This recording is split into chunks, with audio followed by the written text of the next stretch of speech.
Good morning guys, hello. I'm Daisy Treat. Ayan, welcome back to myself. Ayan, kung nakikita niyo po, ito pong video na to ay matagal na pong nasa gallery ko. And balak ko na kasi siyang i-delete. And ayan, bago ko sana siya i-delete, gusto ko siyang i-upload dito sa ating channel. So, nilagyan ko na lang siya ng konting kwento, simpleng buhay sa Pinas back in the Philippines nung nasa Pilipinas pa po ako. Ito po yung usual na ginagawa ko everyday, ayan. Ako po ay isang kagalang-galang na, kagalang-galang ayun, kagalang-galang na online seller.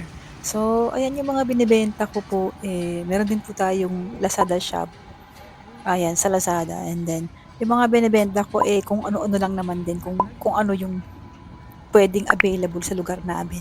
And isa ito sa mga, siguro moment na nag-deliver ako or kumuha ako ng product or bumili ako or nag-pick up or nag-deliver, di ko na maalala. Ayan, kasi ang saya lang kasing balikan, ayan, kapag nagde-deliver tayo, ayan, ang saya-saya, parang napakasimple. Ayan, tapos, kapag nagda-drive ako, eto nga palang e-bike na ginagamit namin sa Pilipinas, and kapag nagde-deliver ako o nagda-drive ako ng e-bike, kumakanta talaga ako ng malakas kasi, walang pipigil sa'yo, eh.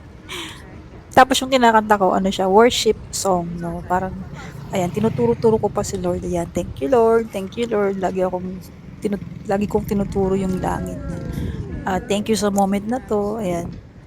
Tapos itong isang e-bike, ito naman yung e-bike na single na ginagamit namin. Itong single e-bike na 'to galing din ito sa 'yan, dito sa Canada. Tapos, pina-package na lang, pina-cargo nung husband ko. And then kasi nung pandemic 'di ba, walang masakyan, walang tricycle, walang jeep, and yung e-bike talaga yung naging ano, way of transportation namin. Tapos ako lang yung lumalabas.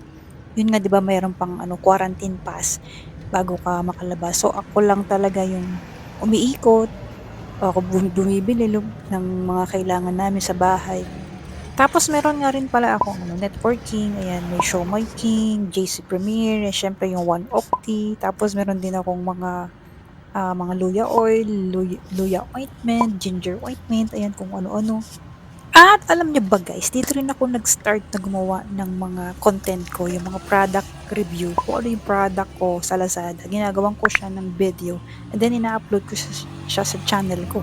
At doon nag-start yung aking YouTube channel. Dito sa mga pinagagagawa ko sa buhay ko. So, ayan. So, na-share ko lang sa inyo guys. So, oh, yan guys, 'di ba nagkaroon pa ng kwento, ayan. Gusto ko na kasi siya i-delete, so bago ko siya sana i-delete, mai-save ko siya dito sa YouTube channel natin para mapanood ko sa future, 'di ba, yung mga pinagagawa natin, yung mga, balik-tanaw nating mga effort sa pamilya, sa buhay, yan. Yan, guys, kung gusto niyo rin gumawa ng YouTube channel, go lang. So, mag-share lang kayo ng kwento niyo, yung kwento niyo katulad katulad ko ngayon, nagse-share lang din naman ako ng kwento ko. Malay niyo yung buhay niyo, maganda yung kwento, maraming ma-inspire na tao. Ayan, guys, at salamat sa pagsama sa akin sa video na 'to, and see you to my next me.